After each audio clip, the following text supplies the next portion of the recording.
Olá, meu nome é Jonathan Frick, eu sou engenheiro eletricista e hoje vamos falar sobre a NR10. Mas o que a NR10 trata? A NR10 é uma norma regulamentadora que atinge todo e qualquer trabalhador que atue direta ou indiretamente na área elétrica. Ou seja, em sua premissa básica, a NR10 fala o seguinte: a NR10 estabelece os requisitos e condições mínimas objetivando a implementação de medidas de controle e sistemas preventivos, de forma a garantir a segurança e a saúde dos trabalhadores que, direta ou indiretamente, interagem em instalações elétricas e serviços com eletricidade. Ou seja, todo trabalhador que atue diretamente na área elétrica, como por exemplo os eletricistas, ou indiretamente na área elétrica, como trabalhadores da construção civil, auxiliares de eletricista, precisam ter uma noção, precisam fazer a NR10 propriamente dita. Tá? Mas o que é fazer a NR10? É um treinamento específico de duração de 40 horas e, a cada 2 anos, uma reciclagem de no mínimo 8 horas, estabelecido e reconhecido pelos órgãos regulamentares. E a empresa que fica responsável por essa regulamentação e essa reciclagem, vamos dizer assim.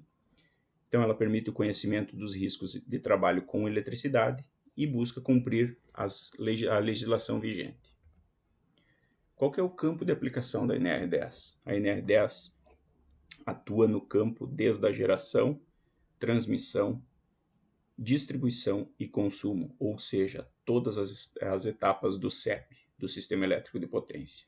Então, lá na nossa usina hidrelétrica, existe a geração da energia, a transformação de água em energia elétrica. Esta geração, após essa geração, essa energia vai para uma subestação elevadora, aonde eleva níveis de transmissão e vai para os grandes centros, onde em novas subestações é rebaixada essa tensão a nível de distribuição e consumo posteriormente.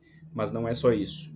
Ela atinge desde as etapas de projeto, construção, montagem, instalações elétricas, a manutenção das instalações elétricas, projeto, a operação e quaisquer outros trabalhos realizados em suas proximidades. Dentro da NR10 existem níveis, existem pessoas que são profissionais autorizados, qualificados, habilitados e capacitados. Então vamos abordar um pouquinho mais sobre isso.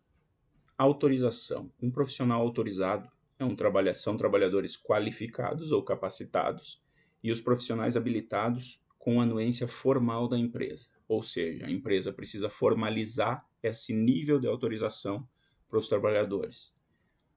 Então a empresa deve estabelecer sistemas de identificação que permita a qualquer tempo conhecer a abrangência da autorização de cada trabalhador. Ou seja, pode ser usado um método de formal, é óbvio, né, é claro, formalizar junto à empresa, mas a autorização para que permita a identificação dessa autorização pode ser um selo num capacete, uma cor de camisa diferente, uma própria inscrita na camisa para identificar e fazendo com que o trabalhador atue apenas onde ele tem essa autorização, não podendo passar desse limite.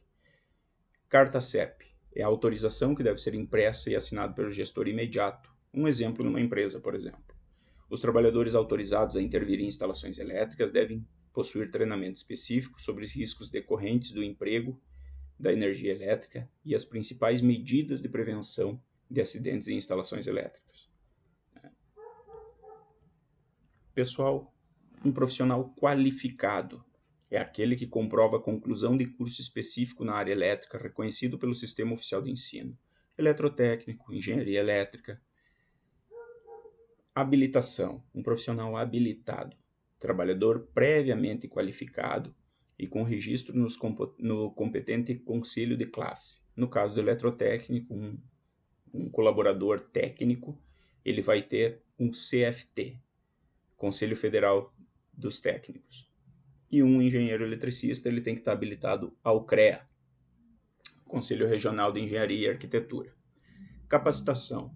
Profissional capacitado é aquele que atenda às seguintes condições simultaneamente: receba capacitação sob orientação e responsabilidade de profissional habilitado e autorizado, e trabalhe sobre a responsabilidade de profissional habilitado e autorizado.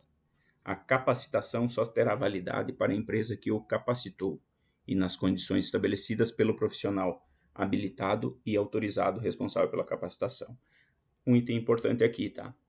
A validade, então a capacitação só terá validade para a empresa que o capacitou.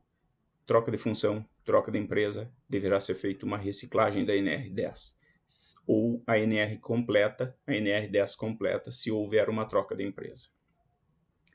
Dentro da NR10 existem distâncias de segurança estabelecidas pela norma e existem algumas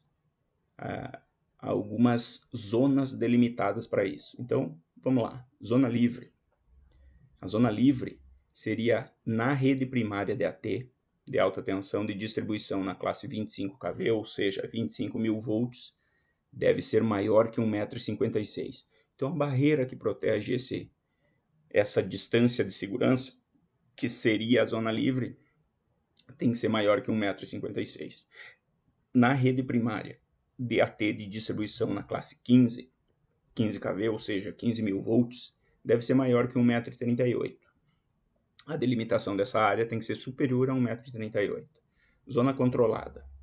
O entorno de parte condutora energizada, não segregada, acessível de dimensões estabelecidas de acordo com o nível de tensão, cuja aproximação só é permitida a profissionais autorizados e restrita a trabalhadores autorizados. Então, essa zona controlada é uma zona que está entre o ponto energizado, entre a zona de risco e a zona livre.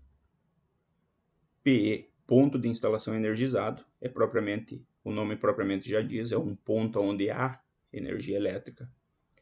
SI é uma superfície isolante que é construída com material resistente e dotada de todos os dispositivos de segurança. Zona de risco é o entorno de parte condutora energizada, não segregada, acessível inclusive acidentalmente, de dimensões estabelecidas de acordo com o nível de tensão, cuja aproximação só é permitida a profissionais autorizados e com a adoção de técnicas e instrumentos apropriadas de trabalho. Restrita a trabalhadores autorizados e com a adoção de técnicas, instrumentos e equipamentos apropriados ao trabalho. As distâncias que definem a zona de risco são, na rede primária DAT, então, de distribuição classe 25 kV ou 25.000 volts, 56 centímetros. Na rede primária DAT de distribuição classe 15 kV, 38 centímetros. E na rede secundária de BT de distribuição, 127, 220, 380 volts, por exemplo, 20 centímetros. Essas são as distâncias de segurança previstas na NR10. Caracterização de risco elétrico, ou seja, o adicional de periculosidade. Para fazer jus ao adicional de periculosidade, não é suficiente que o colaborador adentre em uma área de risco. É necessário que também o faça para executar uma das atividades constantes no citado anexo, isto é, requer a conjunção de dois fatores: o exercício da atividade de risco e a área de risco, o local onde as mesmas são executadas. Aqui nós fugimos um pouquinho da NR10, porém, se nós olharmos a NBR 5410, a NBR 14039, NR 35, todas são atreladas e fazem o uso de alguma maneira ou de outra a NR10. Todas elas estão atreladas de alguma maneira na parte elétrica.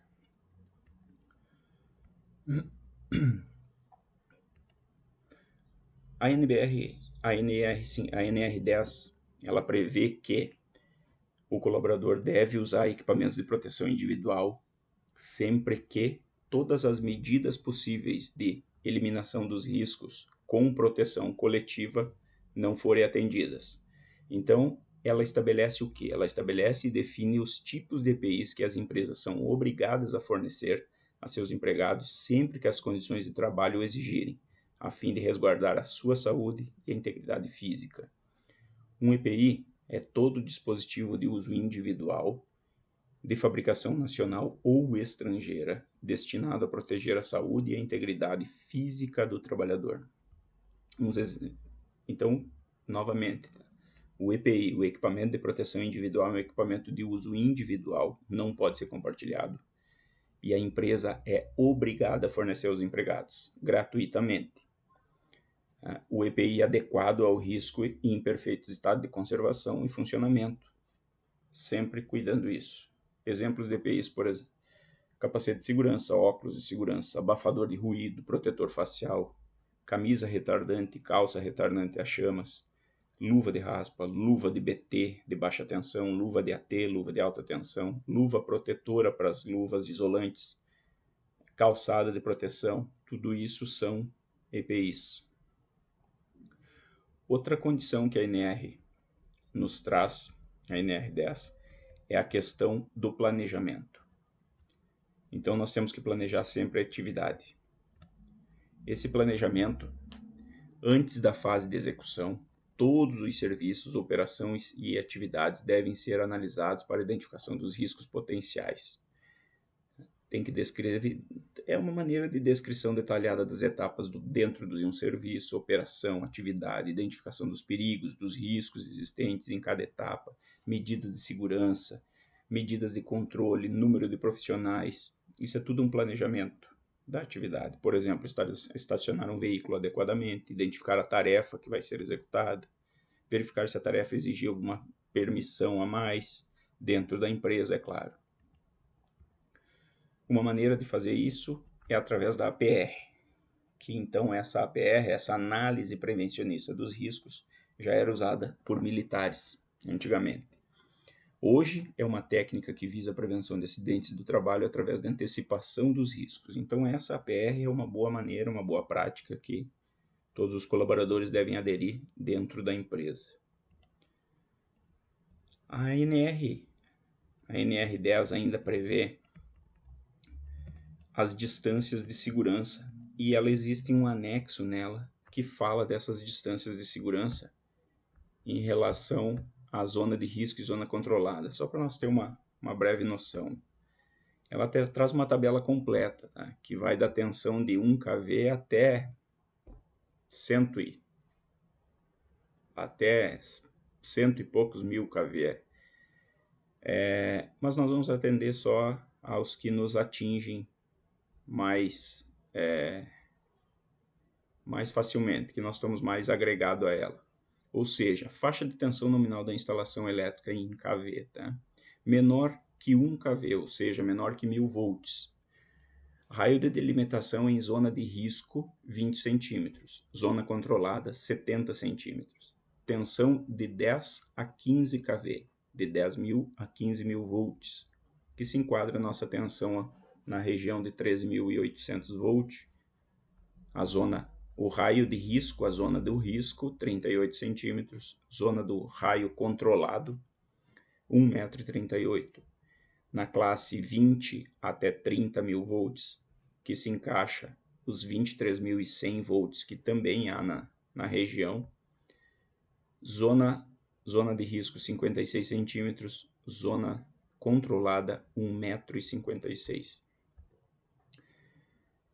É claro que a NR10 é uma norma grande e que, quando for feito o curso completo e o complementar, será abordado mais assuntos sobre ela. Aqui é um breve relato só desta norma aí.